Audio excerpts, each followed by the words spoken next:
I beseech you, therefore, brethren, by the mercies of God, that ye present your bodies a living sacrifice, holy and acceptable unto God, which is your reasonable service. And be not conformed to this world, but be ye transformed by the renewing of your mind, that ye may prove what is that good and acceptable and perfect will of God. My goal for this sermon is that in studying this text, it can have an impact on your life to make a change, a positive change. And it's the text that does the changing. But in order for us to understand what it means to be transformed, how do you transform your entire being by the renewing of your mind? In order for us to understand that, you have to understand, and I have to understand, what it means to be a living sacrifice.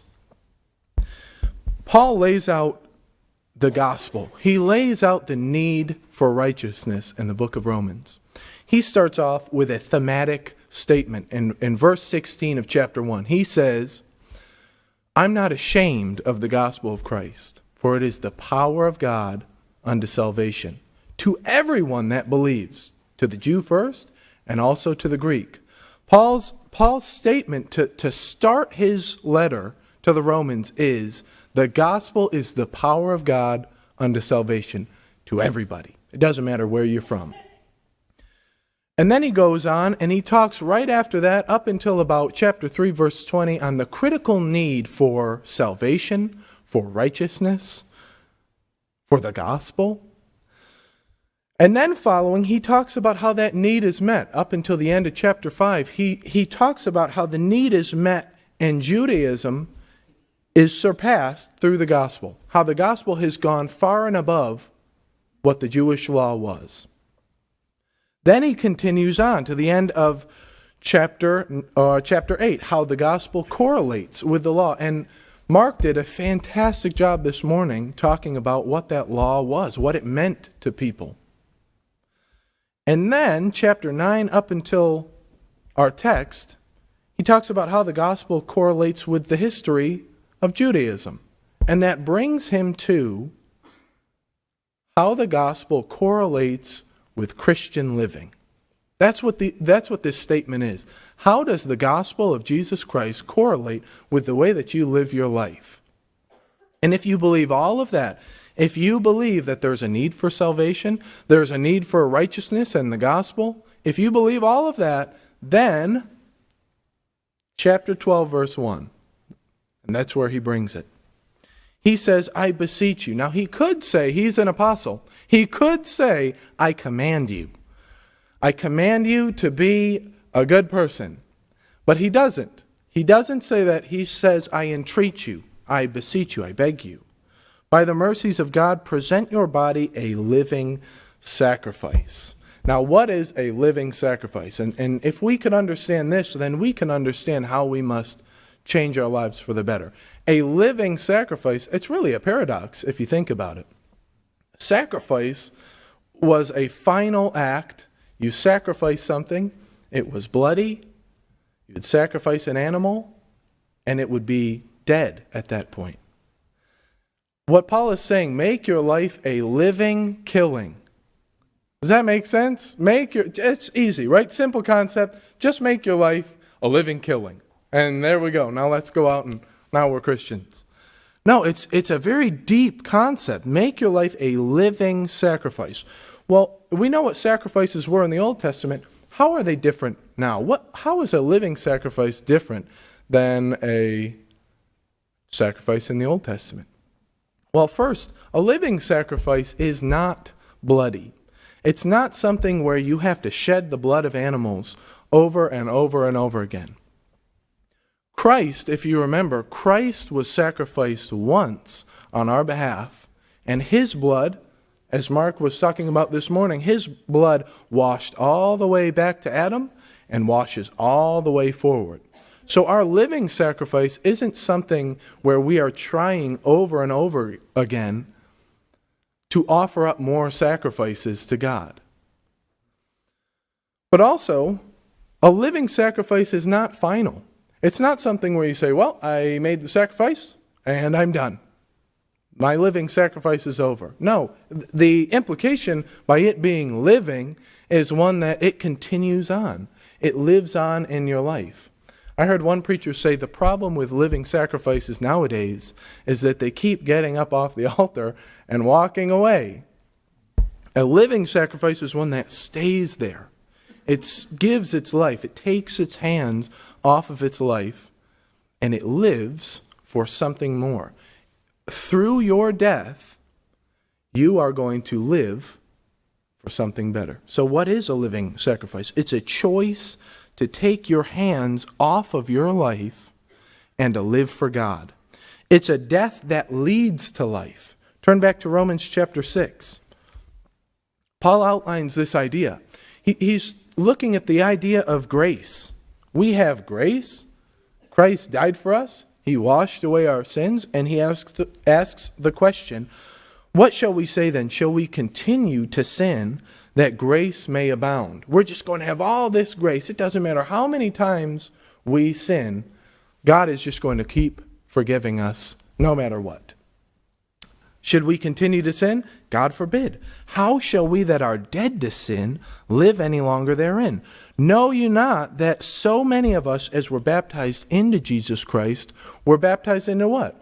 We're baptized into Christ's death. Not into a concept of, be a good person. No, Christ died. He put himself literally to death. And our correlation with that is we're going to tap into that, and we're going to put ourselves to death. But that means that whoever's living this life for me, well, it's not me. Who is it? Who's going to be living in my stead? He goes on, therefore we are buried with him by baptism into death, that like as Christ was raised up from the dead by the glory of the Father, even so we also should walk in newness of life. For if we have been planted together in the likeness of his death, we shall also be in the likeness of his resurrection. Knowing this, that our old man is crucified with him, that the body of sin might be destroyed, that henceforth we should not serve sin. For he that is dead is freed from sin. Now, from here you might say, okay, I'm going to give myself completely to God. I'm going to walk in newness of life. But I enjoy my freedom. I enjoy my independence. I'm a very independent person. Sometimes I'm so independent, I don't want anyone else around me. I just want to be completely independent. Just me, leave me alone. That's part of my personality. And I might say, well, why would an independent person like me decide to connect myself with something where I have to put my needs and my desires, put those to the side, and I'm no longer a slave to sin, but now I am a complete servant, a complete slave to something else? Why would I enslave myself to something else? How do you give yourself completely to God as an individual, as somebody who is independent? Make no mistake, you are going to serve something. You are going to serve something at the altar. You're going to give your life away to someone, to a feeling, to a desire, and you will serve something in your lifetime. It's unavoidable. Why not serve someone who is infinitely powerful, infinitely wise, infinitely caring, knows you, knows the inner workings of your mind and your emotions, knows what's best for you, and knows what you need? Why not serve that person rather than anybody else? Think about this. He says, you have to give yourself to him. If you look at that in verse 1 of chapter 12, he says, present your bodies a living sacrifice, wholly acceptable unto God. Have you ever considered what you ask for from God? Have you ever thought about that? When I pray to God, I'm saying, God, I want to serve you, but I need a few things first. I need something. I had a friend, he wanted to come to preaching school. Not this preaching school, because if it was this one, we would have made it happen. But he was in Georgia. He said, I want to serve God, but I want to be a preacher, and that means I need to go to preaching school. And then when I graduate, most churches, they expect to see you as a married man, so I also need to find a wife. So I need to go to preaching school, I need to find a wife, and then I need to find a place where I can preach the gospel of Christ, right? These are the three things. So when he prayed to God, he thought, I'm taking my hands off my life. I'm going to be a living sacrifice for you, God. But first I need this, and then I need this.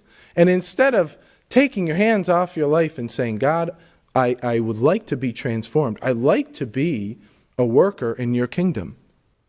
I want to be a living sacrifice. Do with me as you will. Show me what I need to do. Instead of that, he said, well, if you'd like me to do some work, I would like this first, and then I'm also going to need this, and then I'm going to need that. And then once I get those things, I'll be a worker for God. Is that how it works? Had he completely taken his hands off of his life, sacrificed himself, and said, God, you lead. He fell on some hard times. He spent some time in prison. He got out of prison. He changed his life. He said, you know what? I'm going to change my life completely. I'm going to be a person who lives for God. Do with me as you will. He has a wife now, very godly woman. He has a need. There's a need at the congregation for him to be working. He's helping, he's working, he's evangelizing. I still talk to him to this day saying, hey, do you have any information? I'm trying to get somebody to see the gospel.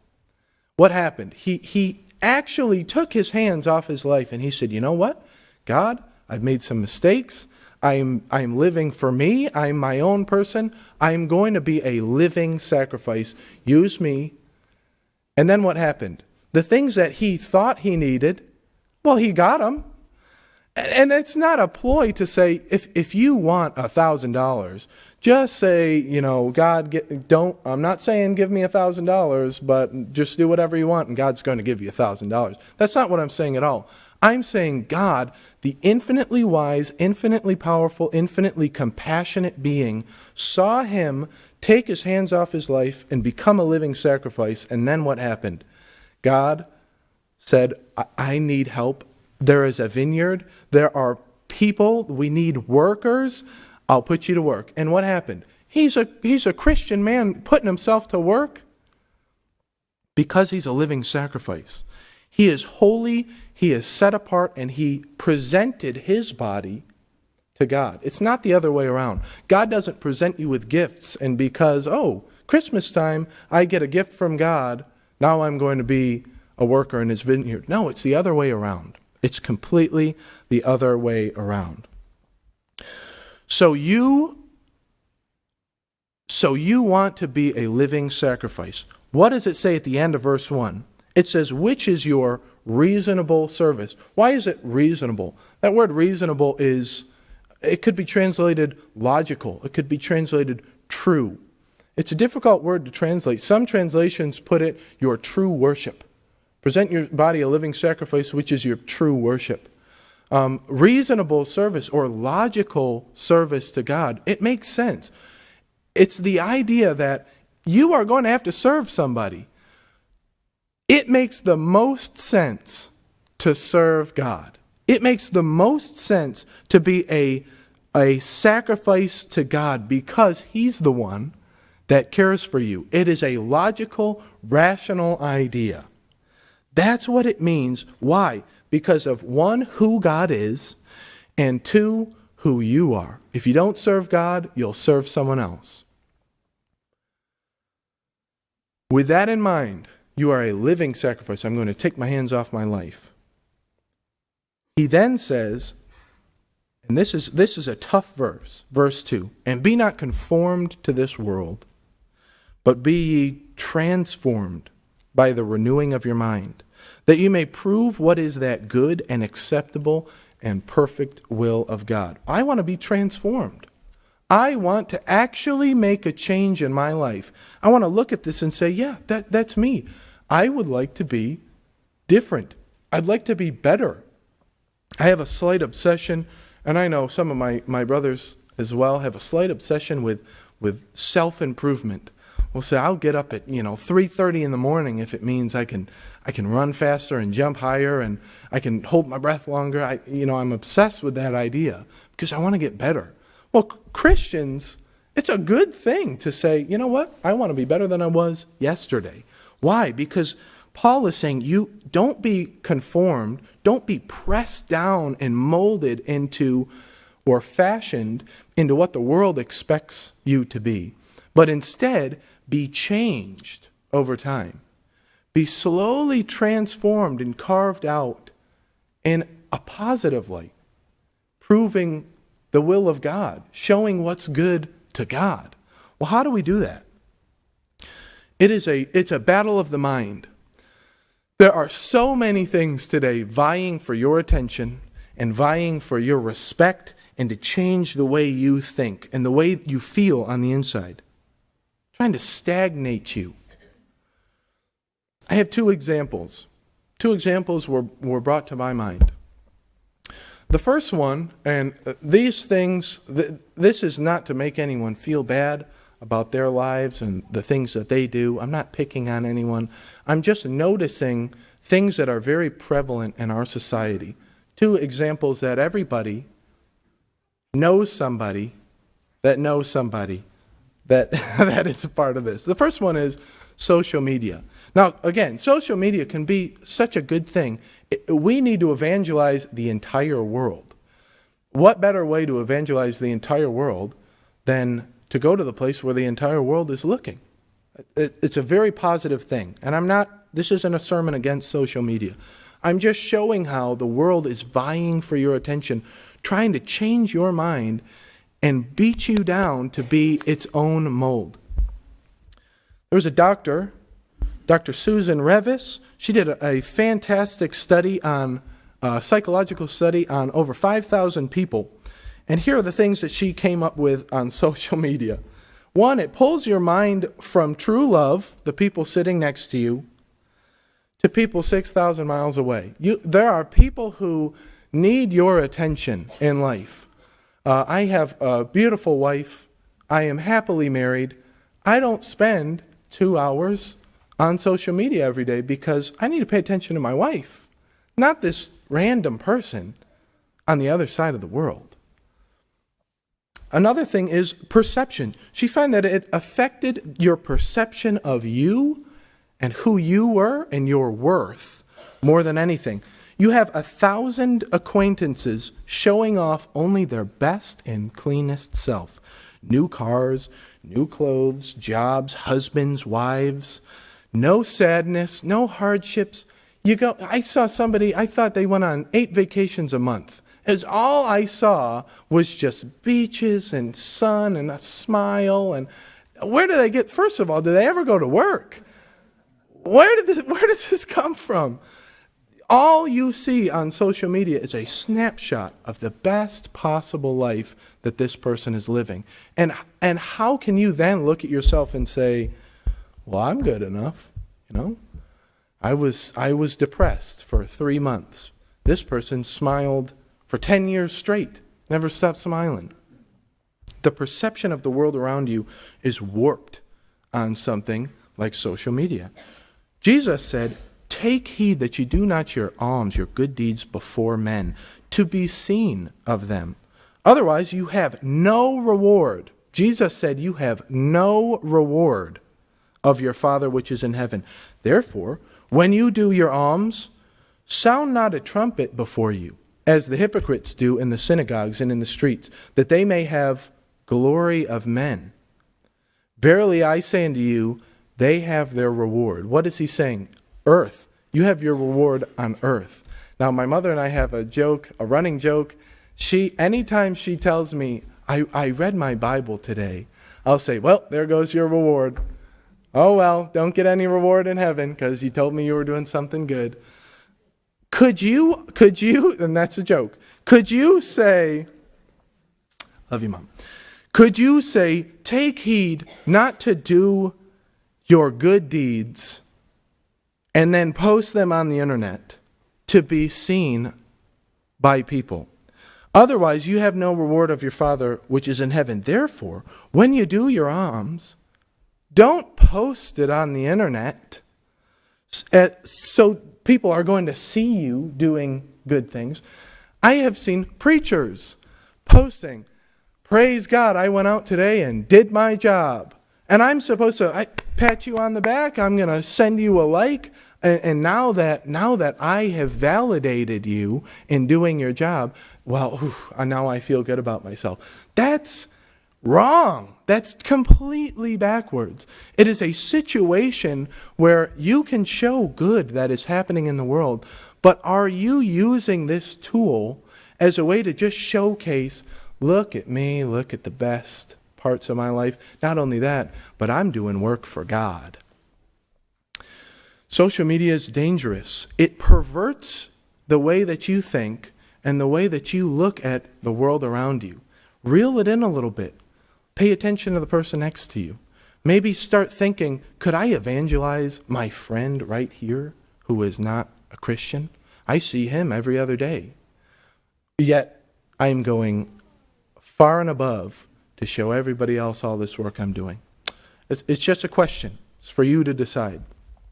The second one, and this is difficult, not a lot of people talk about this because it is awkward. The second one is pornography. Pornography has found its way into the Lord's church in many ways. It's difficult.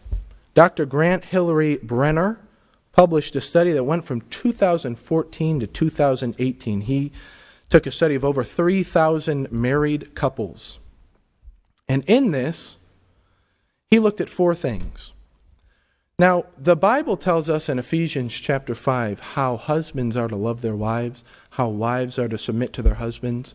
A husband is supposed to love their wife so much that he would die for his wife. No problem. I'm going to die for my wife. That's what God thinks about marriage. That's how you grow. When you prove the acceptable will of God, you show that as a husband or as a wife, I am going to look at what God thinks of marriage, and I'm going to move as close to that as I can possibly get. That's how I'm transformed. His study said, the first thing it affected was satisfaction. Upon viewing pornographic material, individuals conditioned the pleasure centers in their brain to fixate more on a quick fix and easy pleasure rather than putting time and effort into a meaningful relationship. Their satisfaction levels when looking at a spouse was gradually lowered. The second thing was unrealistic expectations. It developed these expectations of what a physical relationship between a man and a woman was supposed to be, leading to, first, a warped view of a physical relationship, and then second, emotional turmoil. The third was loneliness among married people. Loneliness. The graph showed pornography use begets loneliness, and loneliness begets pornography use, much like somebody self-medicating with something like alcohol or drugs. Loneliness compounded creates more dependence on this thing that has a hold of you.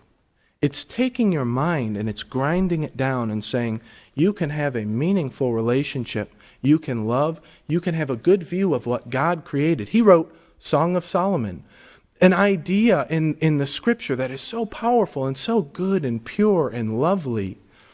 And then you take that and you say, I'm gonna change it. And not only is it not going to satisfy you, but you're going to be lonely. And then the fourth was divorce. There's a study called Till Porn Do Us Part. This was done by 3 Christian professors, a longitudinal examination of pornography use and divorce. Married couples spanning from 2014 to 2018 Surveying 2,120 married couples, they found that overall the chance of divorce doubled for both men and women who started using pornography after getting married. Doubled. Does that sound like God's plan for marriage? Does it sound destructive? Does it sound like conformity? What does the world say? The world says, get divorced. It's fine. 60% of married couples do it anyways. Just conform. She doesn't love you anymore. He doesn't love you anymore. You don't have to work on it. You're lonely. Go find somebody else. It's conformity. It's crushing you into a mold that you shouldn't be in. I want to transform. I want to go to the next level. I want to take the relationship with my spouse and go up a step. I don't want to get pulled backwards. I want to transform. How does one transform? I want to be a living sacrifice. Well, there's a few ways that you transform. The first is your entire being needs to transform physically. First, your body. Look at that, verse 1 of chapter 12. I beseech you, therefore, brethren, by the mercies of God, that ye present your bodies a living sacrifice. This would have been a really confusing idea to the religious leaders in Eastern culture, because they even said, your body is an illusion. You don't even know if your body is real or if it's there. Paul is saying it's not just enough to have a good idea of what Christianity is and say, I want to follow Christianity. I want to be a Christian. You knock on somebody's door today in America and you say, what do you think about Jesus the Christ? And they'll say, oh, I love Jesus. I love Jesus. Occasionally you'll get somebody to kick back at you, but here in Tennessee, for the most part, people will say, oh, I love Jesus. It's not enough. Paul says it's not enough to just say, yeah, I think this is great. And my emotional state says, yeah, I love Jesus. But you have to present your bodies a living sacrifice. It's a physical transformation. But then also it's a mental transformation. It's your mind. You look at verse 2. He says, be not conformed to this world, but be transformed. How? The renewing of your mind, that ye may prove what is that good and acceptable and perfect will of God. It has to permeate in here. You have to make decisions in your mind and then put them to good use. Somebody gave a really great example of this and said that, if Christian businesses would take in some of the extra funds that they got and give it out to the people who were working, people would take notice and say, oh, wow, my Christian boss is saying I'm doing a really good job and he thinks I should get paid a lot more. And he's a more giving individual, and Christianity. It was just a simple thing he was thinking about. He said, yeah, maybe I'll do that because I'm a Christian. I'm a Christian. Why not? I should be more giving. Now, I'm not against the way businesses work if you own a business or anything, but this was a man who had a thought in his mind, and he said, I'm a Christian. Could I do better in this area of my life? Could I take, a little bit more? Maybe I give more on Sunday. Am I giving?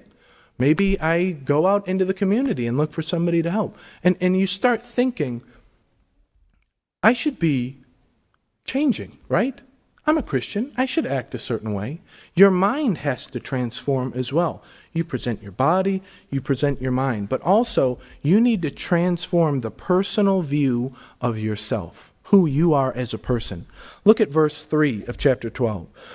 For I say, through the grace given unto me, to every man that is among you, not to think of himself more highly than he ought to think, but to think soberly, according as God has dealt to every man the measure of faith. There's two things. He says, first, don't think too high of yourself. Now, in our society, that seems to be dropping.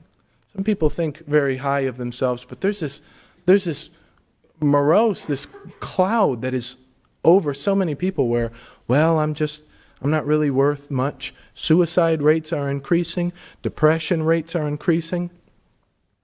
Some people don't have a problem thinking too highly of themselves. But Paul also says, look at this, think soberly, according as God has dealt. That word soberly literally means accurately. Think more accurately about yourself. That's also, don't dip too low. Think about the value of one soul to God, to heaven, and all the hosts of angels. Think about who you are. Christ, the creator of the universe, died for you, for your soul. That's your worth. So you can't think too high. You can't think too low. You have to find a balance. Transformation also happens in the personal view of yourself, of how you look inward and say, how am I doing? What am I worth? And that's why I look at something like social media. When it affects you on that level, are you transforming your mind for good? Or is it aiding in transforming your mind for the worse?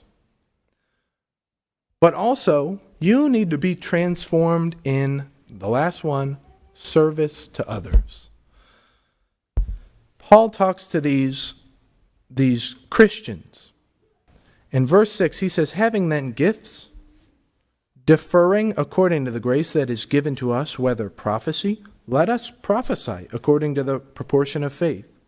And then he continues, verse 7, or ministering, let us wait on our ministering. Or let us minister. Or he that teaches, teach.